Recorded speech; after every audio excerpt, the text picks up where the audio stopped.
So what's going on, guys? My name's Chopper, and I hope you guys are having a fantastic day. And today's video is going to be an ultimate guide to Minecraft so you can get started and then get familiar with everything in this game. This guide is going to help you learn everything you need to know about this game. It's going to be very straightforward, very comprehensive, and I hope it's something you guys can easily follow along. Now, I think this video is worth watching even if you've played Minecraft before, because even myself, who I've played in years past, getting back on and learning all the new mechanics and then getting used to the menus and stuff took me quite a while. So I think even if you're familiar with this game, then this video might teach you some stuff. And I worked unbelievably hard to put this video together, so I hope this is something you guys enjoy. If you do, please make sure to leave a like rating on the video, and of course subscribe if you are brand new around here for brand new Minecraft content, and also Hytale when that comes out. I've got some really cool stuff for this channel planned down the road, so you're going to want to make sure that you do stick around. But anyways, guys, let's go and get into this ultimate guide for Minecraft and help you learn this game. As soon as you spawn into your game, you're going to spawn somewhere in the world, and you're going to have absolutely nothing on your character except full health and then full hunger, of course. Now, what you're going to want to do from here is find some kind of plot of land where you're going to start building, or at least somewhere to get your basic needs set up. Now, I'm going to recommend that the place that you start building is somewhat near where you spawn, just because if you accidentally die, then you're not too far away from where you're already building, and you won't lose all your stuff. So as far as where you should start building, I'm going to recommend somewhere that has a lot of resources. This means water, trees, maybe some potential animals so you can get food, some mob spawns, of course, at night, because you're actually going to need that a little bit. And in general, I guess somewhere where you have access to everything you need that isn't too far away. So once you've figured out your plot of land that you're going to start building, then you're going to want to go find some trees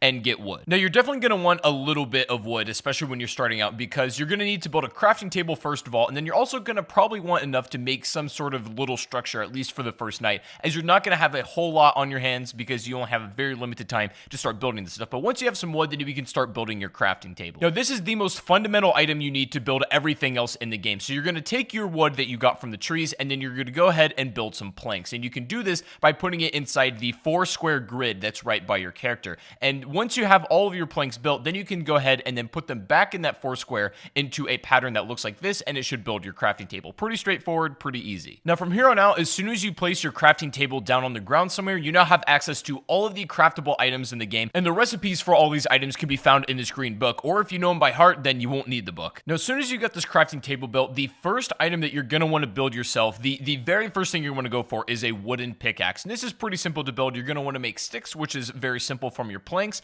and then putting these together in the crafting table just like this should make yourself the wooden pick. Now, this is going to be your very first starter item, and it's going to help you get access to cobblestone. Now, it's going to come back into play what I said at the beginning of the video of being in an area where you have access to resources, and this includes some kind of cave, or at least somewhere where you can get cobblestone pretty easily. Now, if you cannot find it just anywhere around, then you can dig straight down and you're going to find stone. But now, don't be too worried about breaking this wooden pick. It's going to allow you to get yourself a pretty hefty amount of cobblestone to begin with, but after this, you're not going to need a wooden pick ever again. So don't be afraid to burn it all and then just, get as much cobble as possible. Now, depending on where you start mining, you might run into other resources as well, like coal or iron or even some other stuff, and if that's the case, then great, but just wait, don't mine it just yet, and wait until you make a stone pickaxe. Now, from here on out, stone picks are going to pretty much be your bulk work for mining. You make it the exact same way you just made the wooden one, and pretty much this is going to be your #1 way to clear out cobblestone, especially when you're just bulk mining, because the resources for these picks are very easily replaceable. It's literally just stone and wood, and you'll pretty much never run out of these things. But eventually, after you get mining enough, you are going to run into some iron ore, and the only way that this is going to be usable to you, the way to make it viable, is you're going to need a furnace, and with all the spare cobble, you can make one of these really, really quickly. So once you have that furnace, now you have access to melting these down. The furnace, just like the crafting table, is literally one of the most fundamental tools in this game, so I recommend you put it near your crafting table and likely in some kind of structure that you've already made for yourself, just to have it somewhere safe. The furnace is going to allow you to do literally everything from melting down ores into usable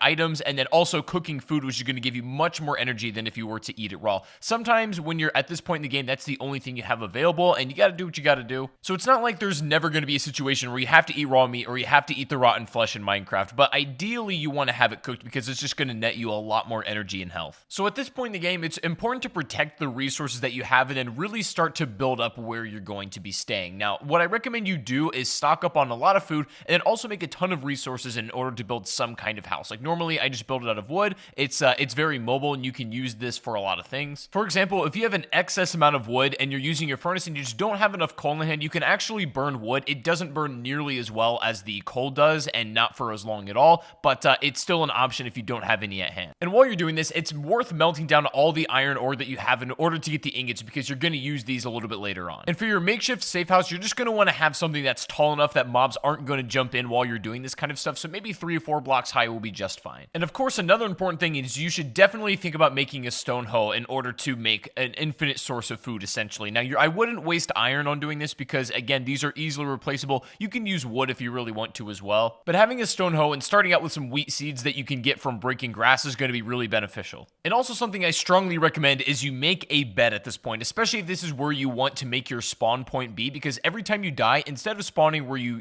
were at the beginning of the game, as soon as you lay in your bed for the first time, this will be your new spawn point. And of course, you can only sleep at night or when it's thunderstorming, and also there cannot be too many enemies nearby or else you won't be able to sleep either. You can bring your bed with you if you start traveling and set up like makeshift camps. If you want to change your spawn to somewhere else and be a little bit closer to like a big mine or something, you can do that as well. Just don't take it into the nether. So when setting up your wheat farm using your stone hoe, ideally you're going to want to sort of till the ground that is touching the water, because these are going to grow the fastest when you plant your seeds there. Now, it's not required that you put it up against the water, but they are going to grow faster if the dirt blocks are in the water. So that's just something to keep in mind. It can be a little bit scuffed, like just the way that you plant it, if you're going to be moving it pretty soon. But if you want to have like where you're going to be staying permanently, then you can organize it a little bit more, fence it in, and have water running in between each dirt block. There's a lot of different ways you can set up that are going to yield different results. But what's important here is the fact that this is going to be like an infinite resource of food that you can just make bread with. And so it just takes a little bit of time and your attention to take care of it.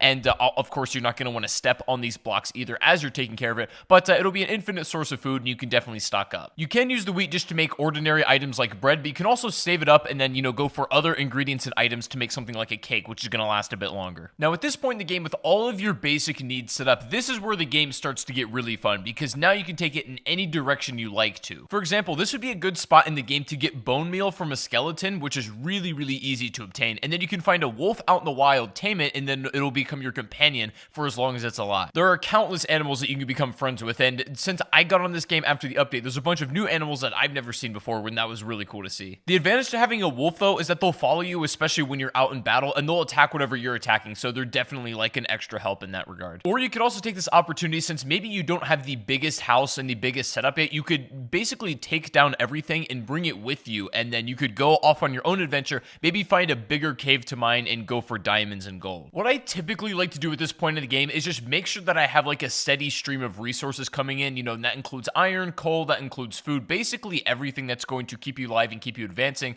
and then also start making moves towards getting some of the rarer items in the game, like getting diamonds, and then of course obtaining obsidian. Now, after getting the obsidian material, this is where the game starts to get a little bit more advanced, and at this point in the game, if you made it this far, then you're probably already familiar with most of the mechanics, and you can pretty much run with it for yourself. And to obtain obsidian, you're going to have to do some pretty extensive mining, so you're going to want to make sure you're well prepared for this. This includes having a ton of torches, a bunch of stone and iron pickaxes, and definitely some swords and armor, which is definitely recommended. When you're trying to mine obsidian, what you're going to notice is when you first come across it, unfortunately, you are not actually able to mine this with your iron pick. You're going to require a diamond pick, and that's going to at least require you to dig far enough down where you're at diamond level, and of course, obtain enough to where you can actually build a pick itself. And so you can also make obsidian if you get a lava bucket, and then you can do it your own with water, but I find it easier just to kind of dig down for it because it's not that hard to come across. And if you run into the situation where you haven't found diamonds by the time you come across obsidian, what I normally do is cut around where I found the obsidian, and eventually you're probably going to run into diamonds, so I wouldn't worry too much there. And of course, since diamonds are especially rare, if you do find it, you're going to want to make sure you take care of it. What's nice about this game, though, is that once you've kind of dug out far enough where you found diamonds already, it's not too hard to keep finding more. So once you initially find your first ones and you can kind of chain off of that, then you should be in good shape just to get more as well. Now, for whatever reason you are struggling to come across diamonds, no matter how much you're mining, I made a video of the top 5 best ways and easiest ways to find diamonds in Minecraft, so you can go check out that video if you're having problems. But if you're there long enough and you're doing everything right, then you shouldn't have any problems whatsoever. And also, you're going to run into a lot of redstone, and you can get really, really creative with this item if you so wish to. But just as a beginner and as a starter point, it's really nice to make something like a clock and also a compass for Minecraft. The compass is going to allow you to travel much further distances without getting lost, and you can safely do it basically by following wherever your house would be, and you can go off and venture wherever you want in this entire world and then make your way back eventually using this compass. If you want to go a step farther, you can also make a map, which does require a little bit more materials, but it's definitely worth it if you want to go that route as well. And also, having a boat on hand is never a bad idea, because there sometimes are very long stretches of water that can be easily crossed using a boat, but are not easily crossed any other way. If you've done everything in this guide up to this point so far, then you should have a steady stream of resources, a bunch of excess stuff on hand, such as iron, coal, all that sort of stuff, stuff. And then you should have all of the basic tools you need to travel anywhere you like, and then a decent house setup as well. And from this point, you pretty much have the freedom to take the game anywhere you like to. You can take your obsidian and set up a nether portal and then go down that rabbit hole. And if you so wish to, you can work your way all the way up from this point on, all the way to the Ender Dragon if you so wish to go that route. Or you can just, have fun, explore, play a little bit more casual route, and just enjoy the game. Either way, this guide was set up to facilitate both styles of play. You can just have fun and just casually play the rest of the match however you like, or you can go for the Ender Dragon and then finish the progression of the game. Either way is going to work. But now you have the tools to go in any direction you like. So anyways, guys, that is going to be the ultimate guide to getting set up in Minecraft in 2019. I hope you guys did enjoy. If you did, please make sure to leave a like, rating, subscribe if you are brand new, and let me know down below in the comment section if there's anything in specific you would like to see me make a video on. I'm going to have some videos about shaders and mods here pretty soon, so stick around for the exciting stuff. But I did want to get this guide out there for a lot of people who are just jumping back into Minecraft after a long time, or maybe have never played this game before and are just wanting to get a grip on and understanding on everything. But let me know your guys' thoughts in the comment section down below. Thank you guys for watching once again, and I'll see you all on the next stream or the next video. Take it easy, guys, and peace out.